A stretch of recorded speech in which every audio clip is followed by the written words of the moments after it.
Hello everyone, myself Shivam Nauriyal welcomes you all to Vedanga Institute of Civil Services.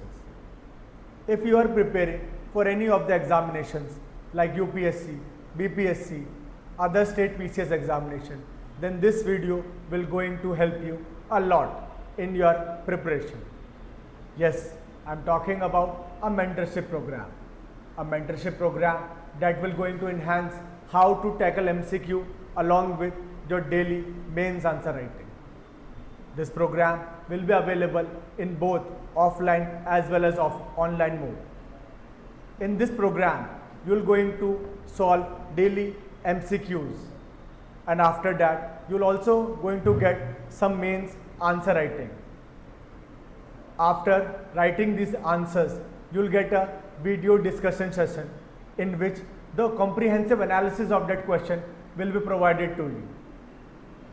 So let's start with the mains question. First question जो हमारा है वो citizen charter is an ideal instrument of organizational transparency and accountability, but it has its own limitations. Identify the limitations and suggest measures for greater effectiveness of the citizen charter. और नहीं हो of है वो, ठीक. अब first you have to define the citizen charter. तो वो आपकी डेफिनेशन ठीक लगी मेरे को, आपकी भी ठीक लगी, ठीक है, आपकी भी थोड़ी थोड़ी ठीक ही लगी. अच्छा, आप लोगों ने सिर्फ सिटीजन चार्टर के लिए, आपने सिटीजन चार्टर के अलावा और इसमें और कुछ लिखा है इंट्रोडक्शन में? मैंने सर उसके बाद में एक डायग्राम बनाया है. नहीं, डायग्राम चार्टर का ऑब्जेक्टिव बताया. अभी वो नहीं यार, इंट्रोडक्शन में क्या लिखा है? बस वही लिखा है, नहीं, उसके बाद मैंने फिर लिखा है सिटीजन चार्टर क्या होता है, डिफाइन कर दिया. वो डिफाइन किया. तो सिटीजन चार्टर हमें डेफिनेशन लिखनी है, वो जो 2-3 लाइन्स के, कि it's a commitment of organisation to fulfil its obligation towards citizen, या जो भी आपने लिखा, ठीक है.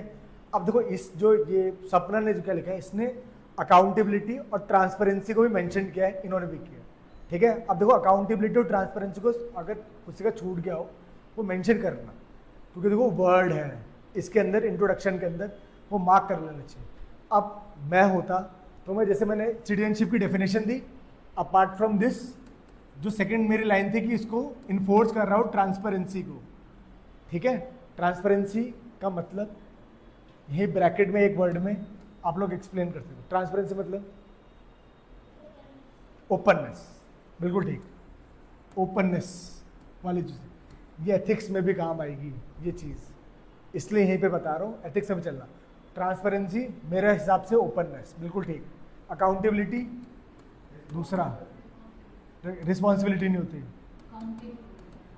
Responsibility is different from accountability. क्या डिफरेंस है दोनों में? कोई बताएगा अकाउंटेबिलिटी और रिस्पॉन्सिबिलिटी में क्या डिफरेंस है? Accountability मतलब अपने बिहाफ पे कोशिश करना, और अकाउंटेबिलिटी मतलब to be answerable to others.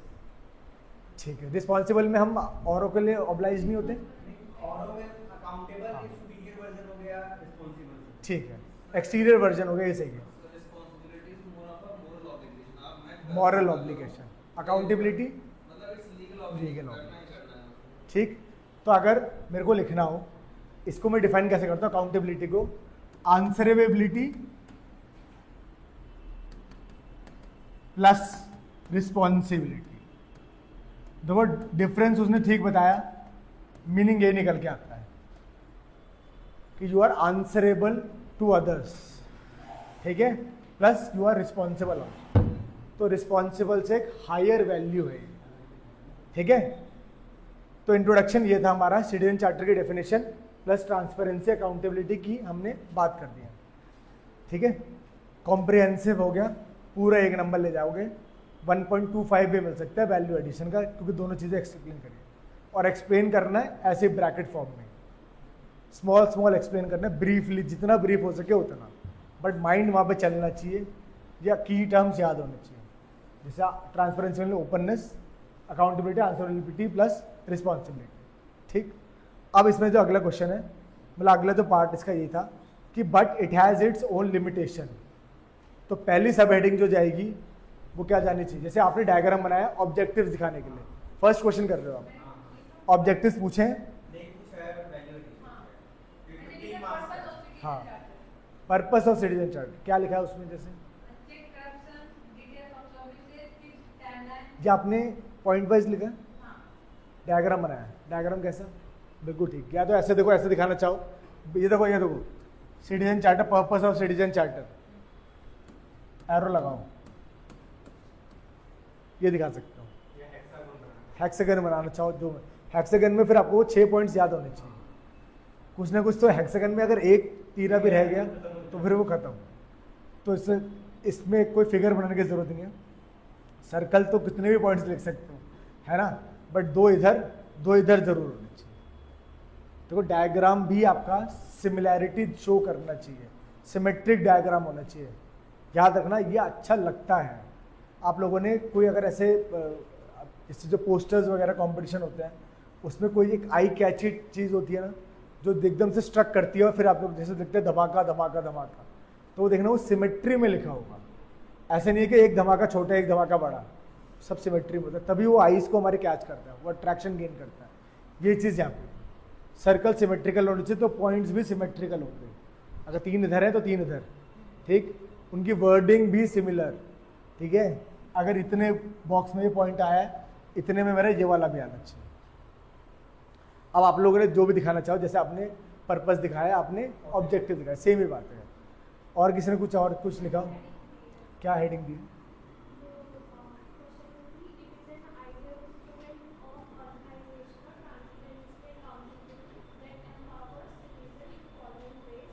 ये सब हेडिंग है आपकी, हेडिंग है, मतलब सब हेडिंग ही हुई।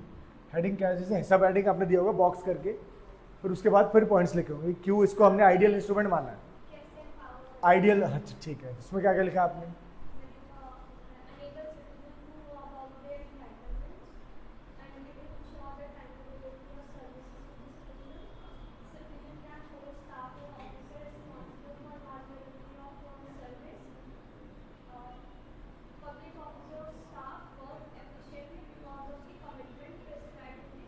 ठीक, ये ऑब्जेक्टिव्स में भी आपने यही लिखे होंगे, यही चीज़ लिखे ना, ठीक।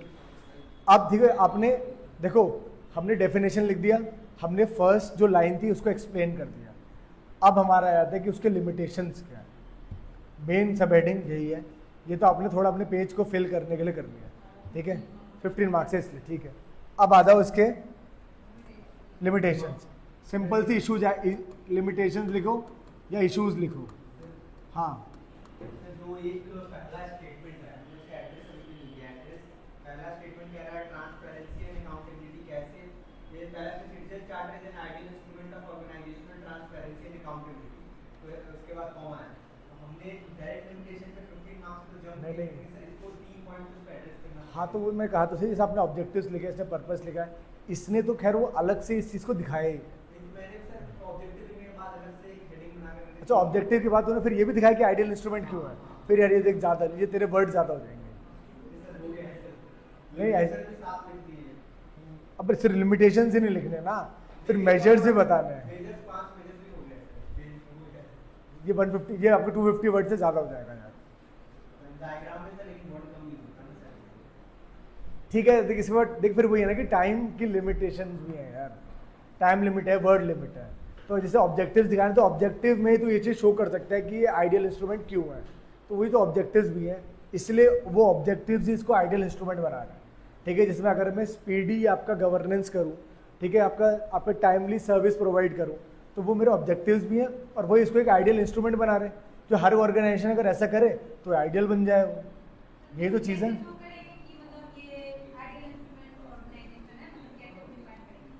आइडियल ऑर्गेनाइजेशन कैसे, आइडियल सिटीजन चार्टर कैसे है, ठीक है। तो ये इन्होंने जैसे नहीं, पर्पस भी लिख, कोई प्रॉब्लम नहीं, पर्पस जैसे तूने लिख दिया ना कि पर्पस ऑफ सिटीजन चार्टर, तो इसमें ब्रैकेट में ये भी लिख सकती है कि why it is called ideal instrument, ठीक। फिर वो अपने 5 पॉइंट कि आपका टाइमली रिड्रेसल ऑफ ग्रीवियंसेस, ठीक है, speedy service delivery, inclusive service delivery, ठीक है, लास्ट माइल कनेक्टिविटी, वो सारे पॉइंट्स आप लिख सकते हैं कि क्यों ये आइडियल है, ठीक है। ये चीज़ें 24/7 आपका ग्रीवियंस रिड्रेसल करता है, वो सारी चीज़ें, ठीक। अब देखो वैसे तो ये अच्छा, चलो वो मैं आगे किसी और इस वाले अगले क्वेश्चन में बताऊंगा। अब लिमिटेशंस बताओ, पहला है नहीं है, पहली मतलब ब्यूरोक्रेसी बनना चाह रहे हैं हम, पहले ब्यूरोक्रेसी की बुराई। मैंने लिखा है sir some charters are detailed while some are narrow which brings inconsistency in charters। Example, फिर मैंने कहा था ना अपने पॉइंट को जस्टिफाई। देखो तुम ऐसे बिल्कुल अनोखा सा बनाने के चक्कर में सिटीजन चार्टर में एग्जांपल्स ही नहीं मिल रहे हैं सर। मिलते हैं ना। हाँ जैसे जैसे इसने जो ये बात कही है, दोबारा बोलिए। Some charters are detailed while some are narrow in nature which brings inconsistency। बता क्यों? कुछ बहुत ज़्यादा इलेबोरेटिव है। कौन सा इलेबोरेटिव है? इलेबोरेटिव कोई सिटीजन चार्टर बताओ। वो वही एक लौता सिटीजन चार्टर है जो इन्फोर्सेबल भी है और इलेबोरेटिव है। कोई एग्जांपल आता है? रेलवेज, रेलवेज का जो सिटीजन चार्टर है इलेबोरेटिव के साथ साथ इन्फोर्सिएबल भी है। अगर वो नहीं मानेंगे तो पेनल्टी रहती है उसमें। ठीक है, अब ठीक है, ये वाली चीज मैं मान सकता हूँ कि फर्स्ट लिमिटेशन है कि ये नैरो है।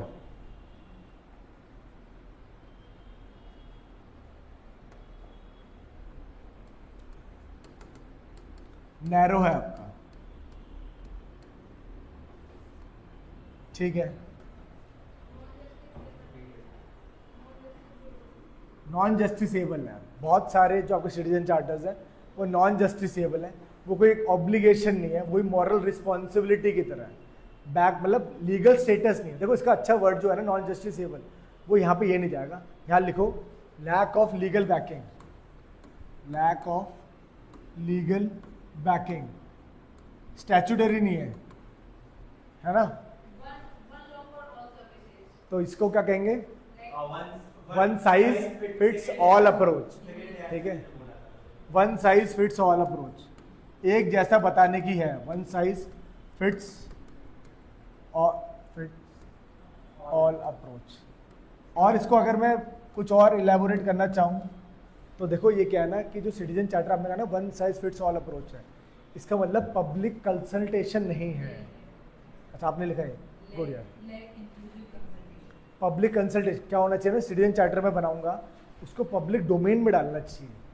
पब्लिक डोमेन, हाँ वो, हाँ अरे पहले ये तो समझाने में ठीक है कि आपका पब्लिक कंसल्टेशन नहीं है।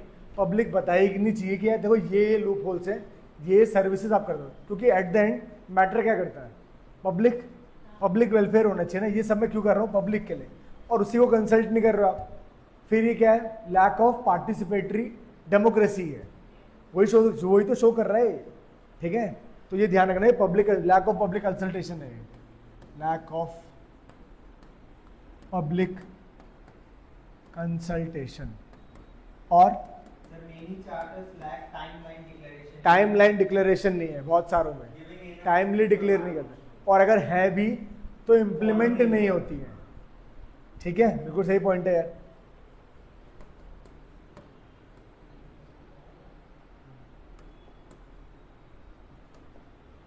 लैक ऑफ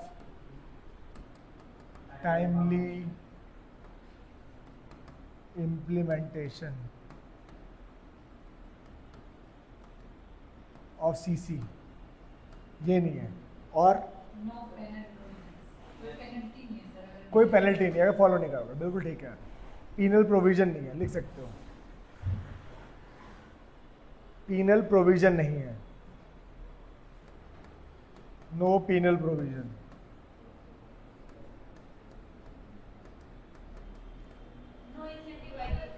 नो इंसेंटिवाइजेशन नहीं है। हाँ प्रॉपर वही फीडबैक, जो फीडबैक लूप कंप्लीट होता है। क्योंकि देखो अब यही वाली चीज़, अगर पब्लिक कंसल्टेशन नहीं तो आप उन्हें पूछा ही नहीं ना उनसे यार, फीडबैक नहीं लिया, तो वो जो लूप था वो कंप्लीट ही नहीं हुआ आपका। और फिर वही वाली चीज़ भी सही है कि फॉलो करना अगर करें तो एक एप्रिसिएशन होना चाहिए, अवार्ड मिलना चाहिए, तो इसका इंसेंटिवाइजेशन नहीं है। लेकिन ये सब चीज़ें तो बाद में है। और मेजर, ठीक है, ये भी बहुत सही बोला है।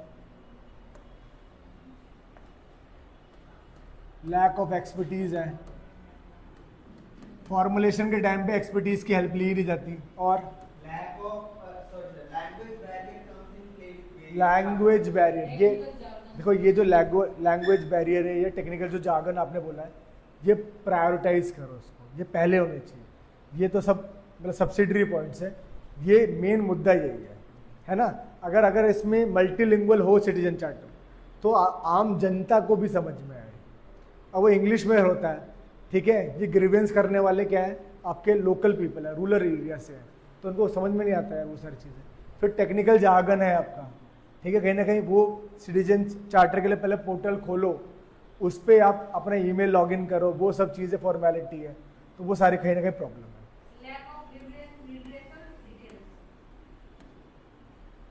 ग्रीवेंस रिड्रेसल वो तो वो टाइमली इम्प्लीमेंटेशन वाली तो चीज़ है कि टाइमली इम्प्लीमेंट नहीं कर रहे तो उसका ग्रीवेंस रिड्रेसल भी नहीं होगा। Organizations following citizen charter just till later, not in speed. हाँ, ये कंक्लूजन में जाएगा यार, यहाँ नहीं, ये बड़ा पॉइंट है, ठीक है।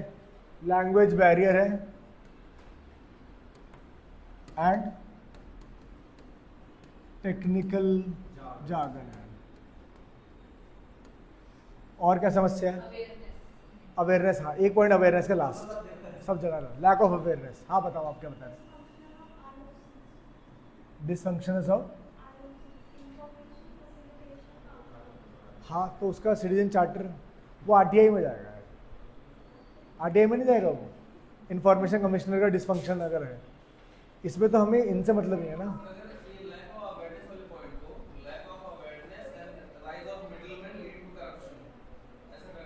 हाँ, कर सकता है, लैक ऑफ अवेयरनेस की वजह से rise of middleman corruption, arrow डाल के दिखा सकता है कि कहने के वो करप्शन है, बट फिर वो बहुत ज़्यादा होगा। डिले ये इन्हीं की वजह से तो कंफ्यूजन।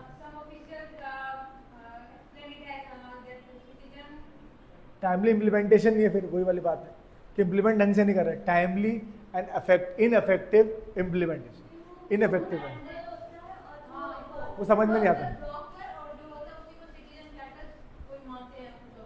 तो वो यही तो प्रॉब्लम है कि समझ नहीं पाते हैं, लैक ऑफ अवेयरनेस है, यही सब तो चीज़ें हैं वो। रिपीट हो जाएगा। हाँ, वो पॉइंट रिपीट ही तो है। सर अब तो लिख सकते हैं ब्यूरोक्रेटिक एटीट्यूड। हाँ, ब्यूरोक्रेटिक एटीट्यूड है, और उसी के अंदर आप चीज़ ये लिखो, ब्यूरोक्रेटिक एटीट्यूड है, अपैथी है, उसके साथ आपका एक चीज़ और बनती है कि टाइमली अपग्रेडेशन नहीं है, ठीक है, अपडेट नहीं करते हैं ये पोर्टल पे, ठीक है।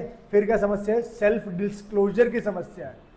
हमारे को तो सेल्फ से डिस्क्लोज करना चाहिए ना चीज़ें, जब तक कोई मेरे से मांगेगा नहीं, जैसे मैंने कोई सर्विस ली तो आपको एक फीडबैक लेना चाहिए, सेल्फ डिस्क्लोज करनी चाहिए चीज़ें, वो करते नहीं है, ये समस्या है।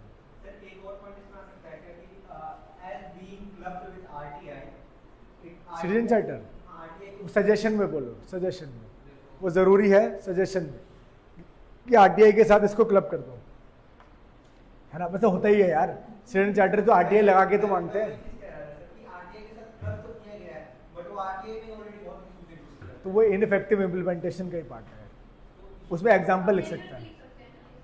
क्या चीज़? अभी पहले लिमिटेशन हो गए, इसके अलावा और कुछ और आ रहे हैं बस, but it has own citizen charter के। हाँ, तो यही यार कि ऑर्गेनाइज, और देखो पहले क्या है कि सारे ऑर्गेनाइजेशन बनाते ही कहाँ हैं, सिटीजन चार्टर कंपलसरी थोड़ी है, ठीक है, तो वो जो लीगल बैकिंग वाली चीज़ है वो सब बनाते ही नहीं है, प्रॉब्लम यही तो है। तो ये जैसे रेलवेज ने आपका लीगल बैकिंग दी है तो औरों को भी देनी चाहिए, टाइमली डिस्क्लोजर करना चाहिए, ठीक है, पोर्टल बनाना चाहिए, अपग्रेड करना चाहिए, वो सारी चीज़ें। और क्या हो सकता है? और कोई प्रॉब्लम याद आ रही हो गया सारा? ठीक है, तो लिमिटेशन हो गई हमारी, 7-8 लिमिटेशन है, बहुत है, ठीक है। इस 8 में से 6 ही लिख के आनी है, जो भी 6 आपको अच्छी लग रही है, लैक ऑफ अवेयरनेस को छोड़ के। लैक ऑफ अवेयरनेस तब लिखेंगे जब हमें नहीं मिलेंगे पॉइंट्स, तो जैसे मेरे को 6 में से 5 ही याद आई, तो 6ठी भी फिर lack of awareness, lack of general point, बहुत ज़्यादा जनरल पॉइंट है, सब लिखेंगे, ठीक है। या तो देखो लैक ऑफ अवेयरनेस अगर लिखना है तो वो जैसे भाई ने बताया उसके हिसाब से लिखो कि लैक ऑफ अवेयरनेस है जिसकी वजह से मिडल मैन का राइज हो जाता है, जो वो आपको फंसा के फिर करप्शन के ओवर लेके जाते हैं कि लीनिंग टूवर्ड्स करप्शन, ये ऐसे करके लिख सकते हो, ठीक है। तो ये थोड़ा अच्छा सा लगता है, तो उसमें फिर मार्क्स मिल सकते हैं। अब इसका क्या है कि आइडेंटिफाई द लिमिटेशंस, ये हो गया हमारा। Suggest measures for greater effectiveness, measures measures देखो वैसे तरीका बताओ। देखो मैं एक चीज बताता हूँ आप लोग को, जैसे जो लिमिटेशन हमने लिखे ना 7-8 लिमिटेशन, होना क्या चाहिए पता है, यूपीएससी चाहते हैं कि जितने हमने लिमिटेशन लिखे ना सभी का ही सारे का सारा मेजर्स लिखना है। जो मैंने बताया पहला उसी का ही पहला मेजर, जो मैंने बताया उसी के कॉरेस्पॉन्डिंग मेजर होना ये चाहिए। ये फॉर्मेट हो सकता है कि मेजर्स हाँ। और इश्यूज और मेजर का एक कॉलम मैं बता ये बोलने वाला हूँ, मैं यही बोलना चाह रहा था। फिर उसी के नीचे उसका सॉल्यूशन। बिल्कुल सही, टैब्यूलर बनाओ, टेबल बना लो, लिमिटेशंस मेजर्स, लिमिटेशंस मेजर्स, ऐसे कर सकते हैं। पहला पॉइंट लिमिटेशन, उसका पैराग्राफ में लिखिए, सेंटेंस में। और पता है ये ना टाइम सेव भी करता है बहुत ज़्यादा, सोचना नहीं पड़ता ना, आपने खट ठक ठक ठक लिमिटेशन ठक ठक ठक आपने वो लिखना स्टार्ट कर दिया, ठीक है। ये टाइम भी सेव करता है, वर्ड्स को भी बचाता है। ये पॉइंट वाइज लिखने से बेटर है कि ऐसे भी कर सकते हैं आप। क्या हो जाएगा? नहीं रहेगा, जगह उतनी ही लेगी। हाँ। और उसके बाद फिर मैं बताता रहूँ, तो आपके पास तो भरने के लिए बहुत सारी चीज़ें हैं। आपने तो पर्पस लिख दिया, ऑब्जेक्टिव लिख दिए, ये सब चीज़ें भी तो हैं आपके पास, ठीक है। बाद में चाहो तो देखो ये लिखने के बाद रिफॉर्म्स लिख दिए, अगर फिर भी तुम्हें लग रहा है कि नहीं हो सकता तो अपने सजेशंस भी दो, या गवर्नमेंट को इनिशिएटिव याद आ रहा है उसको कोट कर दो कि गवर्नमेंट का ये इनिशिएटिव चल रहा है सिटीजन। जैसे अभी हमारे पास क्या है कि हमने एक प्रथम दर्पण एक एनजीओ है, एनजीओ दर्पण करके, जो गवर्नमेंट के साथ मिलकर काम कर रहा है। या सीपी ग्राम्स का नाम सुना होगा आपने, एग्जाम्पल है सीपी ग्राम्स। सीपी ग्राम्स जो है वो आपको खुद से आपका लेट आउट करते हैं कि सिटीजन चार्टर होने चाहिए, कैसे कैसे सर्विसेज मिलेंगी, वो सारा सिंगल विंडो आप क्लियरेंस वाली चीज़ को यहाँ पे भी लगाओ, ठीक है। ये भी बताऊंगा, पहले ये देख लेते मेजर्स। चल पहले ये देख ले, कोई बात नहीं। एग्जाम्पल है सीपी ग्राम्स, या सेवोत्तम मॉडल भी लगा सकते हो आप। हाँ, वो तो सर लिखा है। अच्छा लिखा है, हाँ बताया होगा, पढ़ा होगा यार ये, मतलब मैं अपनी तरफ से थोड़ी लिखा हूँ, ये है, ये पढ़ा होगा आप लोगों ने, जो नोट्स होंगे आपके। सेवोत्तम मॉडल, अच्छा आप जो चीज़ बताओ ये नहीं पढ़ी होगी। प्रगति, ये करो, प्रगति का क्या है? Pro active governance and timely implementation of schemes, real time monitoring हो रही है 24/7। इसके मॉडल पे जा सकता है सिटीजन चार्टर, प्रगति है ये, ठीक है। प्रो एक्टिव, स्मार्ट गवर्नेंस होता है, स्मार्ट कर सकते हो, बट गवर्नेंस वाले पे आएगा। सजेशन से बता रहा हूँ, सर आप दर्पण आपने क्या बताया? एनजीओ दर्पण, एनजीओ दर्पण, फोर्थ एनजीओ दर्पण जो है वो गवर्नमेंट और ब्यूरोक्रेसी के बीच का एक इंटरफेस बनाता है, लोगों की समस्याएं लेके जाता है। एनजीओ दर्पण, एनजीओ दर्पण, ये स्मॉल में लिख लो यार, मैंने कैपिटल में जबरदस्ती लिख दिया। दर्पण छोटा ही है, इसमें कुछ फुल फॉर्म नहीं है इसकी है प्रगति की, proactive governance and timely implementation, ठीक है। ये सब सजेशन। अब मेजर्स क्या हो सकते हैं? Reform, as per second ARC recommendation. बिल्कुल सही। देखो ये तरीका है, या तो ऐसे लिखो एज पर, तो उसमें तुम कुछ अपने ARC के देखोगे, ठीक है। और अगर आपको लगता है कि ये वाले तरीके मेरे को ARC के नहीं आते, तो कुछ आपने रिफॉर्म्स लिखे, उसमें नीचे ब्रैकेट में सेकंड ARC खुद से ही लिख दो, टाइम भी बचता है, वर्ड्स भी बचते हैं, सब।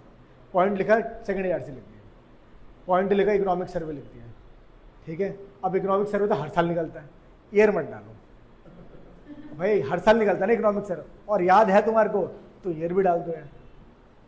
ब्लफ भी कर सकते हैं। तो ये ब्लफ ही तो कर रहे हैं हम, और क्या कर रहे हैं। नहीं, ये तो सेकंड ARC एक्चुअल हाँ। है, अगर किसी में थोड़ा ब्लफ भी कर सकते हैं। ब्लफ मैंने मुझे बताया ना, ब्लफ करने का तरीका कि एज सेड बाय जर्मनी में कोई जर्नल है, उसमें ये चीज़ आई थी, ये as quoted by article by the Hindu, उसमें बताया गया है।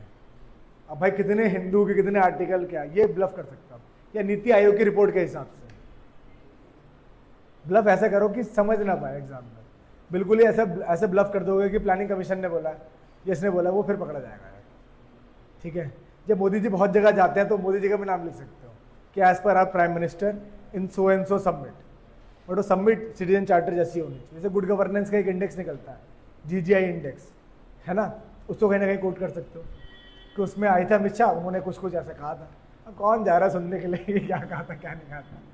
ब्लफ करो ऐसा कि जो पकड़ना पड़े, मतलब ऐसे लंबा ब्लफ होना चाहिए, छोटा नहीं। जनरल ब्लॉक होना चाहिए, स्पेसिफिक हाँ स्पेसिफिक नहीं होना चाहिए। ठीक है, तो सेकंड, हाँ क्या पॉइंट है भाई? As per second ARC recommendation, DARPG should appoint officials to help organization forming their first charter. बिल्कुल सही कि DARPG एक स्पेशल एक यूनिट बनाते हैं हर डिपार्टमेंट में जो इसी के लिए डेडिकेटेड हो। सिटीजन चार्टरशिप में क्या क्या होना चाहिए, कैसे कैसे होना चाहिए, अकाउंटेबल हो। ठीक है, फिर स्टैट्यूटरी बैकिंग दो, इसको स्टैट्यूटरी बनाओ। All sides non-fit approach वाला point आता है कि हमें specification करने की जरूरत है। स्टैट्यूटरी बैकिंग दो, और इसके साथ क्या प्रॉब्लम थी? फाइन, जो पेनलाइज करो। ठीक है, तो पेनलाइज करो, अगर इम्प्लीमेंट नहीं होता तो पेनलाइज करो। और वाइडर कंसल्टेशन, ब्रैकेट में वही कि पार्टिसिपेटिव डेमोक्रेसी। हमारा तो डेमोक्रेसी तो है, तो रीजन भी साथ साथ दे दिया। हाँ, एआई का यूज करते। क्या पॉइंट था अभी हमने इससे पहले क्या कर रहे थे? Wider consultation.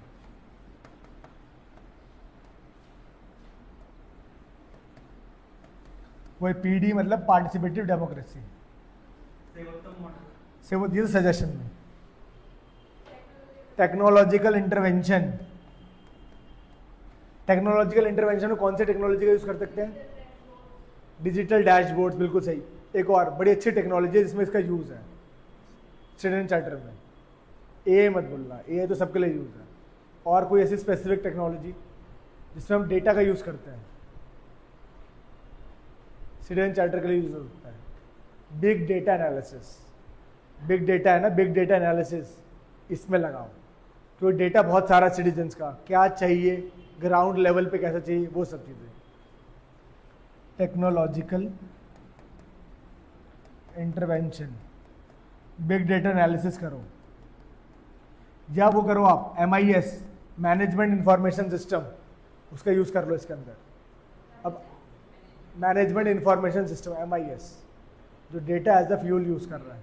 अब अवेयरनेस वाला क्या बता रही थी, बताओ क्या रिफॉर्म है अवेयरनेस का?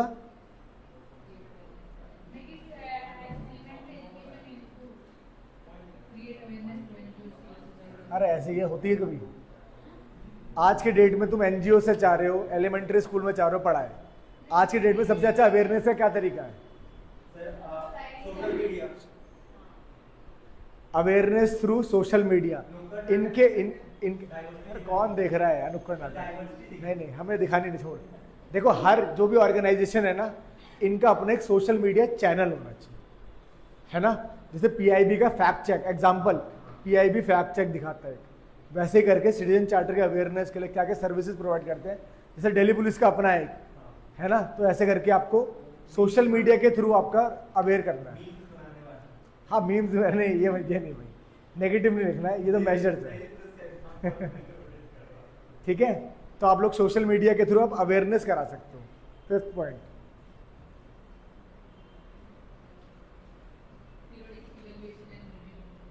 पीरियोडिक इवैल्यूएशन रिव्यू, बिल्कुल सही। And upgradation.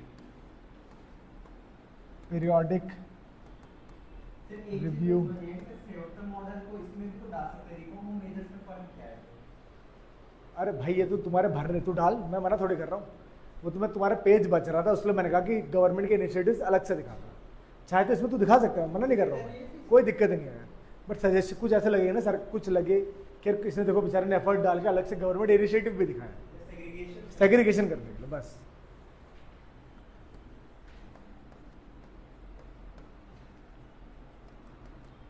ये सब चीजें कर सकते हैं आप, ठीक है। वाइडर कंसल्टेशन होगा, टेक्नोलॉजी का, सोशल मीडिया के थ्रू अवेयरनेस।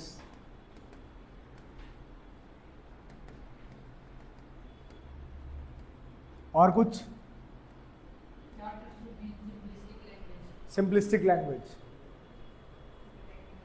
हाँ ठीक है, टेक्निकल जार्गन से बनाएंगे, सिंपलिस्टिक लैंग्वेज में होना चाहिए।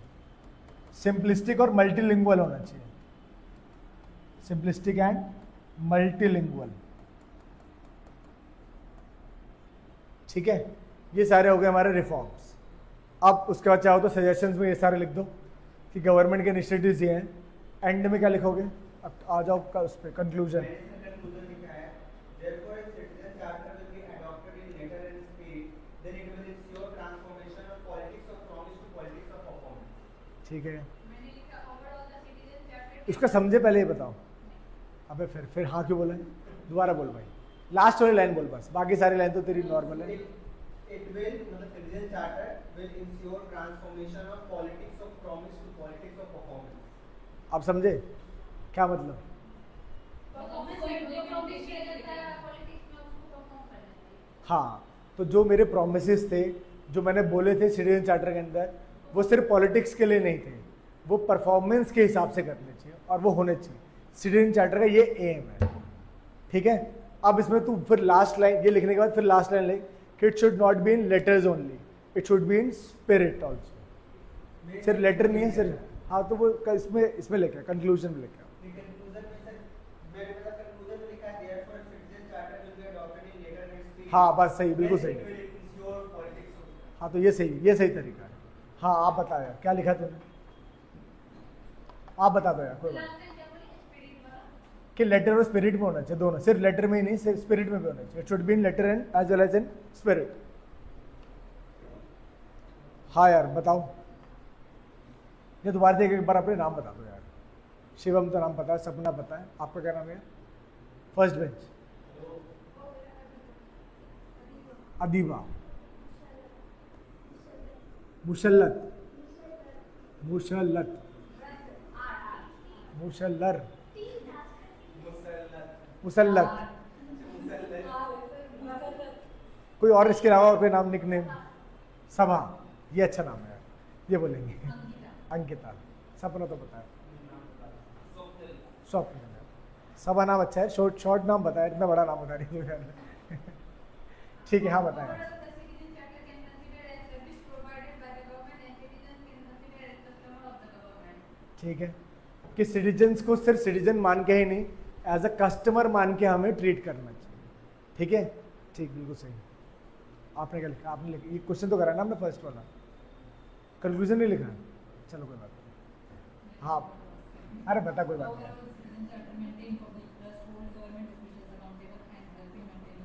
ठीक है, बट उसमें फिर वही वाली चीज़ है कि आपको अडॉप्ट करना है ये सारी चीज़ें जो हमने देनी है to make it more effective, efficient, equity बिक्विटी, ये सब चीज़ें। ठीक है, कंक्लूजन लिखा करो यार, 1 नंबर चला जाएगा। कंक्लूजन लिखना बहुत ज़रूरी है। ये हो गया हमारा फर्स्ट क्वेश्चन। अब देखो सेकंड क्वेश्चन पे आ जाओ। Though citizen charters have been formulated by many public service delivery organisation, there is no corresponding improvement in the level of citizen satisfaction and quality of services being provided, analyse. ये कैसा है? फिर वही citizen charter की definition हमने वही देनी है। ठीक है, चाहो तो पर्पस लिखना चाहो तो लिख सकते हो। अब देखो इसमें तो मेन कंटेंट जो है उस पर डिस्कस कर लेते हैं कि have been formulated by many public service delivery organisation, उन सब के नाम दे देना, किस किसने बनाया है। कहना वही चाह रहा है कि लेटर में सब जगह है बट स्पिरिट में कहीं नहीं है। ठीक है, लेटर में हर जगह मौजूद है बट स्पिरिट नहीं है। ठीक है, देख इसमें क्या लिखा है, फॉर्मुलेटेड बाय मेनी, बहुत सारे एजेंसीज आपके बना चुकी हैं already. There is no corresponding improvement नहीं हो रहा है in the level of citizen satisfaction. Citizen कहीं ना कहीं अभी भी सेटिस्फाइड नहीं है। अब पहले हमने देखना है कि बहुत सारे ऑर्गेनाइजेशन बना चुके हैं, वो कौन कौन से हैं। तो वो 2-3 ऑर्गेनाइजेशन का नाम लिख दो, गवर्नमेंट डिपार्टमेंट का नाम लिख दो ना, कि मिनिस्ट्री ऑफ ये रेलवेज, फिर डिफेंस में तो खैर हमें चाहिए नहीं होता, MTNL, BSNL, ये BSCS का ऑफिस, वाटर ऑर्गेनाइजेशन, पुलिस, इन सब ने बना रखा है। ठीक, नेक्स्ट सब हेडिंग आएगी इसमें कि there is no corresponding improvement नहीं हो रहा, मतलब लेवल ऑफ सेटिस्फैक्शन क्यों नहीं मिल रहा है, वही सारे लिमिटेशंस, इसलिए लेवल ऑफ सेटिस्फैक्शन नहीं है।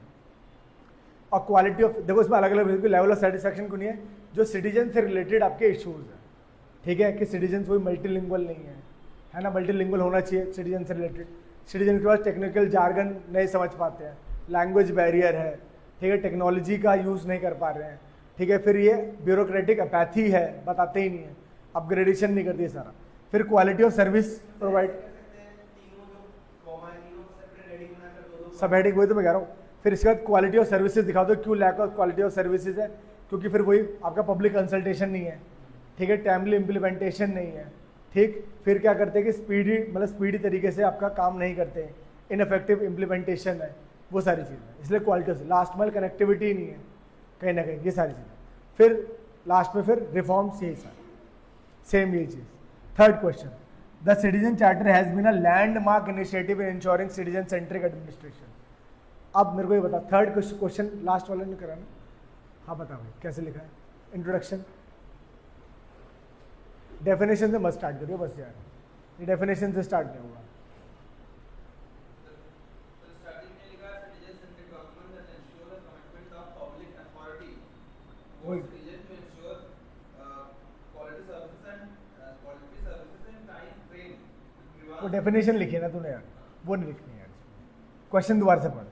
The citizen charter has been a landmark initiative in ensuring citizen centric administration. क्या लिखने की कोशिश करेंगे इसमें हम? इसमें कनेक्ट करेंगे, कैसे जस्टिफाई करेंगे सिटीजन सेंट्रिक एडमिनिस्ट्रेशन और कैसे इंश्योर कर रहे हैं। और कोई? ठीक है, और कोई बताना चाहेगा? क्या पूछने क्या चाह रहे हैं, मतलब क्या ये लाइन क्या बोलती है? The citizen charter has been a landmark initiative in ensuring citizen centric administration. Sir citizen centric administration यानी हाँ हाँ, बोल बोल एक मिनट। कि और भी हैं ऐसे इनिशिएटिव, लेकिन उनमें से ये ये एक लैंडमार्क था। इसका मतलब क्या हुआ कि इसकी हिस्टोरिकल बैकग्राउंड दिखाना पड़ेगा। इंट्रोडक्शन, सिटीजन चार्टर कैसे आया, पढ़ा है? कहाँ से आया? हाँ बोल बोल। यूके से, मतलब वैसे तो स्वीडन से माना जाता है शायद। अच्छा, ये यूके से कब है पहला? पक्का? यूके में पहली बार आया था, ठीक है। हमारा 1996 में एक आपके चीफ मिनिस्टर्स की मीटिंग हुई थी, अगर आपने पढ़ा होगा बैकग्राउंड इसका। उसमें ये चीज़ बोला गया था कि सिटीजन चार्टर जैसी चीज़ होनी चाहिए। फर्स्ट टाइम वो आपके जो मीटिंग थी आपकी चीफ मिनिस्टर्स की, उसमें पहली बार एक ऐसा मॉडल आया था कि इसको ऐसे करके लेके आना चाहिए। ठीक है, हाँ 97 हो सकता है, हाँ यार एक आधी ऊपर नीचे हो सकता है ये। क्या चीज़ कहेगी? क्योंकि अभी तक जो हो रहे थे वो सिटीजन सेंट्रिक नहीं थे, ठीक है। ये पहली बार ऐसा काउंसिल ऑफ मीटिंग हुई। देखो अभी क्या हुआ था, प्लानिंग कमीशन आ चुका था, ठीक है, जो वेलफेयर के लिए बता रहा था। फिर आप लोगों ने एक आधे मूवमेंट पढ़ा हुआ कि कम्युनिटी डेवलपमेंट प्रोग्राम, ठीक है, नेशनल आपका NPP करके एक प्रोग्राम था, वो सारी चीज़ें चल रही थी, पर्सपेक्टिव प्लान जो था, ठीक है। बट सिटीजन को देखते हुए कोई प्लान नहीं आ रहा था। तो ये पहली बार सिटीजन को सेंटर करके एडमिनिस्ट्रेशन की जवाबदेही, मतलब अकाउंटेबिलिटी तय करी गई। सर जहाँ पे भी लैंडमार्क वाला है वहाँ पे हिस्टोरिकल बैकग्राउंड, हिस्टोरिकल बैकग्राउंड। देख उसका इसका मीनिंग देखना कि निकल के यार। देखो डेफिनेशन आपने लिखी, ठीक है, बट वो 2 लाइन में डेफिनेशन खत्म। फिर आप बताओ कि फर्स्ट टाइम ये 1996 के मूवमेंट से आपका बन रहा है कहीं ना कहीं, क्योंकि उसमें खुद ही लिखा है ना कि एक लैंडमार्क इनिशिएटिव रहा इंश्योरिंग सिटीजन सेंट्रिक एडमिनिस्ट्रेशन, ठीक है। तो वो लैंडमार्क हमने यहाँ पे दिखाया कि कैसे वो आ रही है वो चीज़, ठीक। अब उसके बाद 1996 से फिर रेलवे ने उसको पहली बार बनाया, फिर रेलवे ने फिर आपको जस्टिफाई भी करा, ठीक है। वो सब चीज़ें भी यहाँ पे लिख सकते हो, चाहो तो कोट कर सकते हो। अब इसमें क्वेश्चन क्या है कि but it is yet to reach its full potential. क्यों नहीं है फुल पोटेंशियल रीच कर चुका है? इशूज, वही सारे issues. Identify the factors hindering the realisation of its promise, वही इशूज की बात कर रहे हैं। और suggest measures to overcome them, same top, but सिर्फ ऊपर की चीज़ बदली। हाँ चाहे तो सब वही मैं कहा, चाहे टेबुलर फॉर्म में लिख लो चाहे वैसे लिख लो, ऊपर का थोड़ा सा वो लैंडमार्क जो है हिस्टोरिकल बैकग्राउंड वो देना है, ठीक है। हाँ पूछे।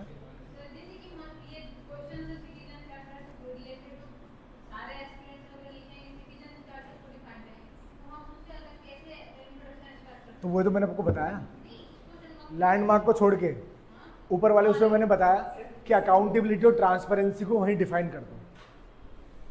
अगर उनको एक एक नंबर मिलेगा तो तुम्हारे को 1.25 मिल जाएगा। अब ये सेकंड क्वेश्चन है, through citizen charter have been formulated by many public service delivery organisation. तो आप ये दिखाओ कि पब्लिक सर्विस ऑर्गेनाइजेशन बना नहीं रहा, प्राइवेट भी बनाता है। हाँ प्राइवेट बनाता है, जैसे प्राइवेट सेक्टर, आपको पता है किसी का सिटीजन चार्टर हो प्राइवेट सेक्टर का? जैसे आप लोगों ने इसको चाहे तो सिटीजन चार्टर ना मानो, जैसे आप लोग अमेजन, फ्लिपकार्ट इससे खरीदते हो तो उनके एक गाइडलाइंस रहती है, कितने दिन में रिटर्न हो जाएगा, आपका ये ग्रीवेंस रिड्रेसल है, कॉन्टैक्ट सपोर्ट, वो सारी चीज़ें होती हैं। तो वो क्या है? सिटीजन चार्टर ही तो है, ठीक है। तो आपका सिटीजन चार्टर आपने डिफाइन कर दो 2 लाइन में उसके बाद ये दिखाओ कि how it has been formulated by different public organisation as well as private organisation. मैंने यूनिक करने के लिए गांधी का कोट डाला था। हाँ, गांधी का कोट एक्सप्लेनेशन बस करना। हल्का सा मैं वो तो कर, या तो एक्सप्लेनेशन नहीं कर रहा ना तू, तो वही ब्रैकेट बना और उसको बता कि तू कैसे रिलेट कर रहा है इस चीज़ से, ब्रैकेट बना के रिलेट कर उसको। कोई भी चीज़ जैसे कोई भी चीज़ तू अगर मैं तेरे को इसका पेपर पढ़ाऊंगा तो समझ में आनी चाहिए ना, और कहीं ना कहीं लिंक होनी चाहिए। कोटेशन से स्टार्ट करेंगे तो उसका हल्का सा एक्सप्लेनेशन यार, विदाउट एक्सप्लेनेशन वो अब देख खुद बता, मेरा जो क्वेश्चन है वो अनोनिमस, मतलब मेरे को पहले से नहीं पता है वो चीज़, ठीक है, ऊपर से मैं एक ऐसा कोड दे दूँ जो मेरे को वो भी नहीं पता, तो ये कितना अजीब लगेगा यार, ठीक है। तो कम से कम कुछ लिंक करो या उसको थोड़ा सा एक्सप्लेन करने की कोशिश करो कि वो लिंक हो जाए आपके जो क्वेश्चन पूछा है या जो स्टेटमेंट है उससे, वो सही तरीका हो, है ना। Next question.